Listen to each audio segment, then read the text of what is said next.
Go, push. Hello guys, this is Eric Santos. Nako, abangan niyo po yung guesting ko dito sa Ambetable Channel with Kuya Ambet. Ayan, like and subscribe.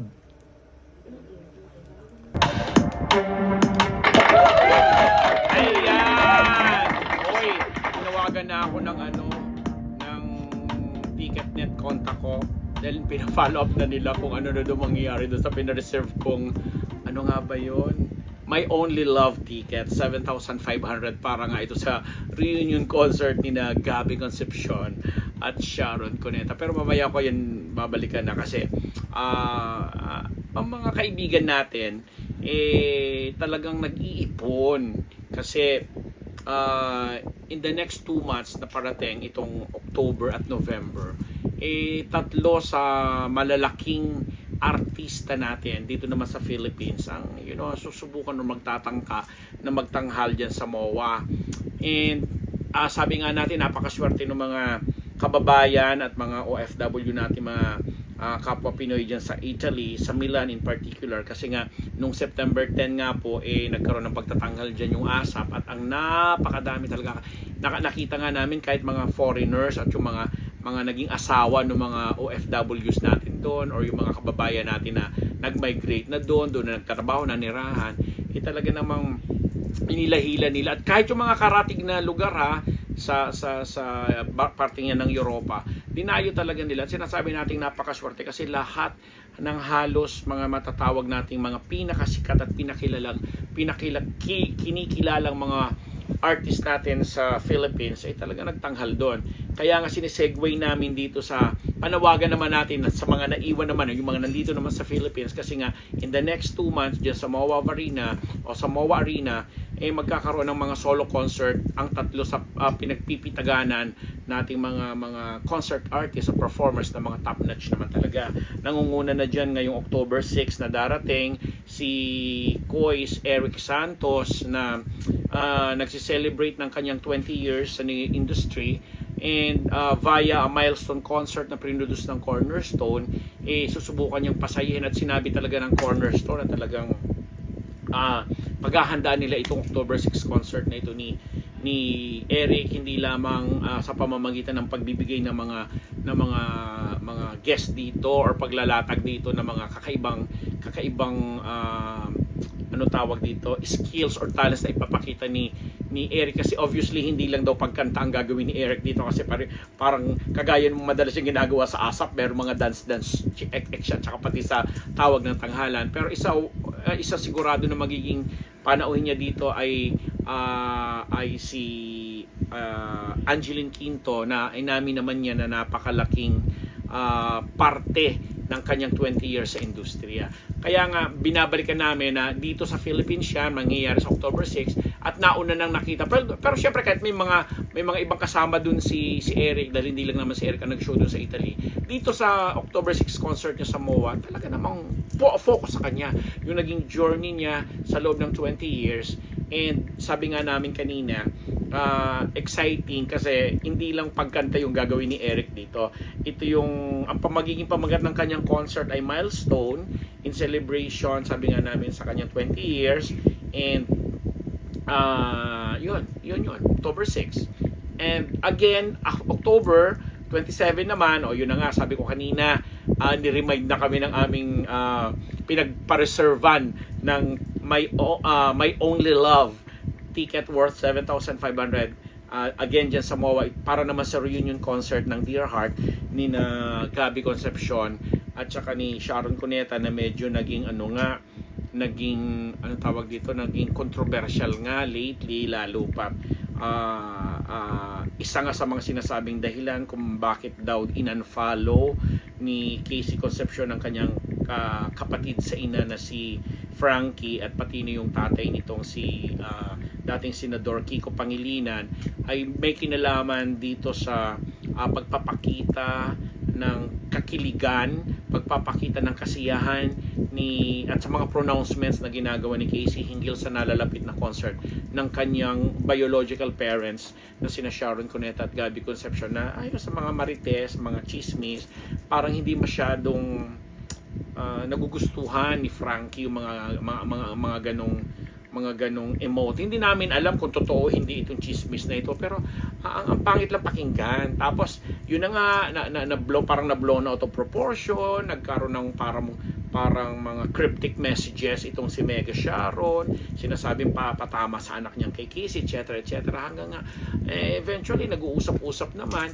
May mga nagsasabi naman na party lang yun o bahagi lang yun ng naging promo o nagiging promo nitong Dear Heart reunion concert nila ni Gabby, etc. Pero again, ang pangit-pangit kasi talagang pakinggan dahil kami bilang mga big fan na mga kapanahunan namin ng mga Sharon Gabby tandem, mas gusto namin panuurin yung kumbaga blast from the past namin na nakasali namin sila, na naging bahagi ng gaya ko yung mga pelikula nila, yung mga kanta-kanta nila na kahit naman hindi naman talaga singer si Gabby at naging bahagi lang siya nung paglago ng isang Sharon Cuneta bilang actress at singer, malaking kontribusyon o malaking bahagi si Gabby ng pagsikat ng isang megastar. So, yun ang tinitingnan namin, yung usapin na si Casey Concepcion na naging bunga ng kanilang pagmamahalan, once din naman silang naging mag-asawa, etc. Wag na sana dapat na pinalalaki pa yun ng iba, di ba? Kasi sabi nga namin, at the end of the day, magnanay pa rin naman yan, di ba? Si Mega, sobrang patola lang talaga yan si Sharon, na sa mga panahon ngayon ng digital world na lahat na lang sa social media inilalabas or ang pati hinaing mo, etc. Kura lang pati yung pag-emote mo, ano na lang. Basta, October 27 naman po yun. At yun ang hopefully mapanood namin yan. At makita natin. At mag-enjoy tayo. Mag-enjoy is the keyword. And then, on November 25, si Asia's Songbird naman na Regine Velasquez Alcacid ang marami namang ipapakita. Sabi nga namin, maraming ibabandera, ibubulgar, ihahataw dyan sa MOA sa pamamagitan naman ng kanyang Regine Rocks concert November 25 na alam mo naman natin na worth it din naman. Sabi nga ng mga iba dyan, sa mga ka-vlog natin or sa mga subscribers natin, kung sa tingin niyo fan talaga kayo at hindi pa kayo nagsasawa na napapanood sila linggo-linggo sa ASAP, kagaya nitong nangyari sa Milan noong September 10, tapos sa mga ibang programa nila na kumakanta rin sila at nakikipag-emotan. Pero yung moment kasi na nandoon sila bilang featured artist sa mga respective and individual concerts nila, iba yun diba? Tapos ito rin yung pagkakataon na yung mga tao na kagaya po natin na magbibili at magpapareserve at magbabayad ng ticket at mag-enjoy manonood, magiging bahagi kahit paano. Kasi yung mga songs, sabi nga natin, paulit-ulit natin kinikwento dito na maraming mga kwento yan na dala-dala or kakabit sa bawat isang individual na alam mo yon, na nag-a-appreciate, nag-a-admire sa ganong klaseng musika ng mga binanggit natin. So tatlo pa lang yan, Eric Santos, October 6, Sharon and Gabby, of course tandem yan, counted as one, October 27, and Regine Velasquez, November 25, sa Mall of Asia po yan lahat magaganap. So kung may mga naiipon-ipon din naman tayo yan ng konti-konti, budget at tipid-tipid, ito naman yung kaparaanan din natin para maibahagi din. Kaya nga tayo minsan medyo nasasaktan tayo pag masyado din silang nababash kasi bilang mga ina-idolize din natin sila. Alam mo, pinapakita rin naman natin. And yun naman ang sinusukli sa atin itong mga klase ng mga idolo natin na to sa atin na alam mo yun, kahit sabihin natin kahit paano pinangingialaman natin ang mga buhay-buhay nila. Pero the fact nga, nasabi ko nga, is ina-appreciate natin sila, pinapatronize natin ang mga ganito klaseng mga individual shows nila, malaking bagay na po yun sa kanila. Dahil without us, without you, without me, hindi rin naman sila magiging Eric Santos. Hindi aabot si Eric Santos ng 20 years. Hindi rin naman magiging Sharon Cuneta o megastar kahit pa yung reunion concert nila ni Gabby na tandem talaga sila, na isa sila sa mga most durable love teams nung araw na magbabalik tanaw lang tayo. And of course, ang Asia Songbird na si Regine Velasquez hindi rin naman magiging Regine Rocks at kung hindi rin naman sa ating suporta. So alam naman po nilang lahat yan at nakakatuwa lang na itong tatlong mga binahagi namin o sinabi namin magkakaroon ng mga shows, alam naman natin na kahit papano, kahit mga patola minsan sa social media and everything, andiyan pa rin dahil may magaganda silang mga musikang gustong ibahagi sa atin.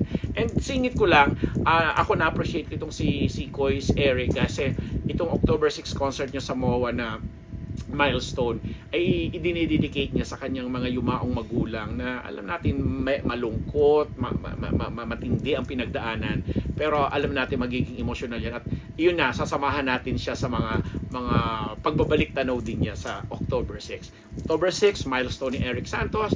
October 27, Dear Heart Reunion Concert ni Gabby at ni Sharon, and November 25 ang Regine Rocks naman. Maraming salamat mga ka-Team Unbettable. Magkita-kita po tayo at again magchikahan tayo sa mga susunod na episode ng Unbettable Channel. Diyos mabalos. Maraming salamat po. Meron pa siyang Go. Nako, abangan niyo po yung episode na guest po ako ni Kuya Ambet Nabus. Nako po, dito sa kanyang podcast na Unbettable. Nako, like and subscribe na. Unbettable Channel. Sorry ulit, isa pa. Okay lang ulit. Okay.